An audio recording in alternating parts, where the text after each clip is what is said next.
नमस्कारारण्य। महिलाओं को तो मां रूपी विशिष्ट गुण प्रकृति के द्वारा दिया गया वरदान है। आपने देखा होगा कोई 1 साल से छोटा बच्चा जो बिल्कुल अज्ञान और नासमझ होता है, उन्हें अगर मां से अलग कर दिया जाए और दुनिया की सारी सुख सुविधा प्रदान की जाए तो क्या वो बच्चा खुश हो पाएगा? उसे भले ही ज्ञान नहीं है और समझदार नहीं है, लेकिन वो हजारों के भीड़ में अपने मां को पहचान लेगा। अब इसमें उसका कौन सा समझदारी काम करता है?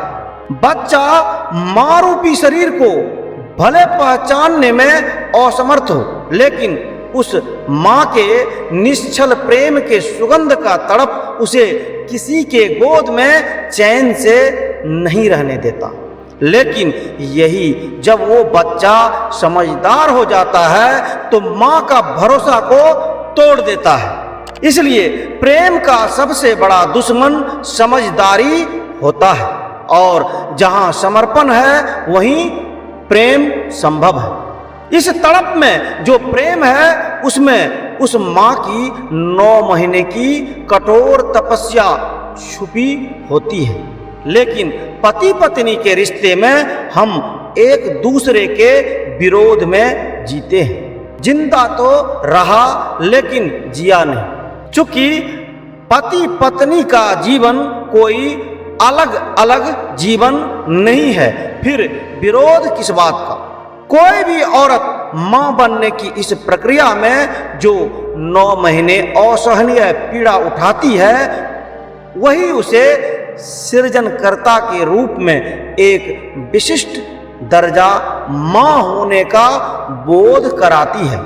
लेकिन एक महिला पत्नी के रूप में 9 दिन भी दिल से अपने पति या अपने परिवार के लिए संघर्ष करना नहीं चाहती। वो पत्नी के रूप में उस परिवार के लिए कोई योगदान दिए बिना वो सिर्फ अपना वर्चस्व चाहती है। वो वहां की समस्या से संघर्ष करना नहीं, बल्कि पहले ही दिन से संघर्ष करवाने के पक्ष में रहती है, और इसके लिए वो अनवरत प्रयास जारी रखती है जब तक कि उसका पति सबसे टूटकर अलग न हो जाए। लेकिन जिस संघर्ष से वो भागती है वह उसका पीछा जिंदगी भर नहीं छोड़ता, और जब वह खुद सास बनती है तो उसे चक्रवृद्धि ब्याज के साथ उसे बुढ़ापा में भुगतना पड़ता है, और जिसका परिणाम आज सभी के सामने है। सबसे दयनीय स्थिति आज बूढ़े महिलाओं की हो रखी है। जल्दीबाजी में ब्रिगेडियर बनने के चक्कर में ब्रिगेडियर तो बन जाती है, लेकिन बंदूक चलाना और पोजीशन लेने की पता ही नहीं, और इसलिए जिंदगी के जंग में मारा जाना तो तय है। चूंकि जो एक आदर्श पत्नी या बहू नहीं बन पाई, वो अपने बेटे के पत्नी के लिए एक आदर्श सास कैसे बन पाएगी? आर्मी में जो कॉलेज से सीधा ब्रिगेडियर या कर्नल के पद के लिए चयनित होता है, या आईएएस बन कलेक्टर के पद के लिए चयनित होता है, उसे भी 1-2 साल पहले ट्रेनिंग लेना पड़ता है।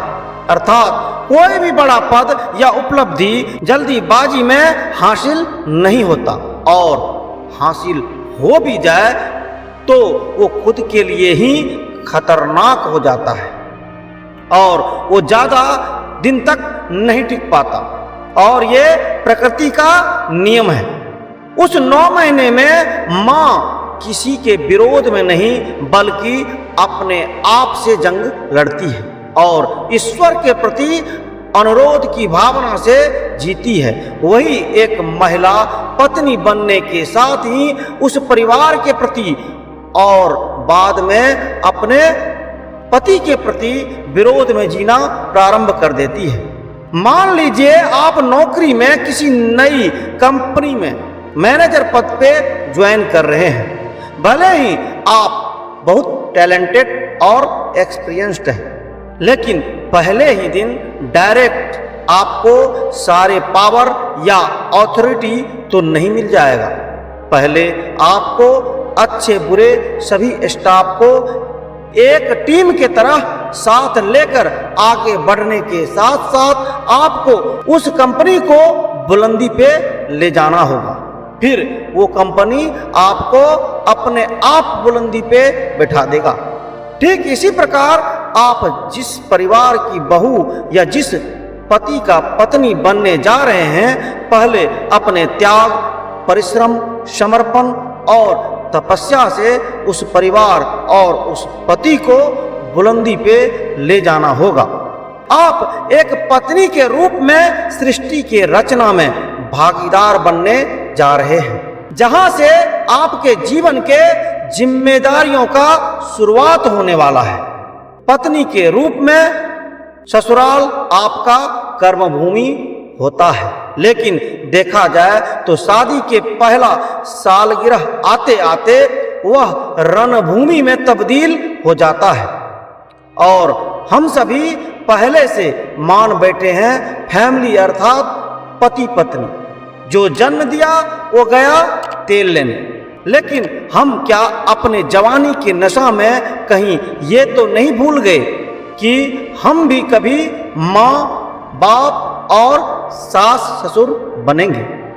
जब तक नशा उतरेगा तब तक काफी देर हो जाएगी। और अगर यही जीवन है जो हम सभी जी रहे हैं तो फिर परेशानी किस बात की। जिस जिम्मेदारियों से आप भागकर अपना आशियाना बनाना चाहती हैं उसका नींव ही कमजोर है, और भूकंप आने पे वो आशियाना ही आपका मौत का कारण बनेगा। जाते जाते आप सभी से मेरा सवाल है कि हो सकता आप अपने परिवार से अलग होकर करोड़पति हो भी गए, लेकिन आप जो कपड़े हीरे जवाहरात पहनकर दर्पण के आगे अकेले रूम में बंद होकर नाचेंगे तो क्या मजा आएगा।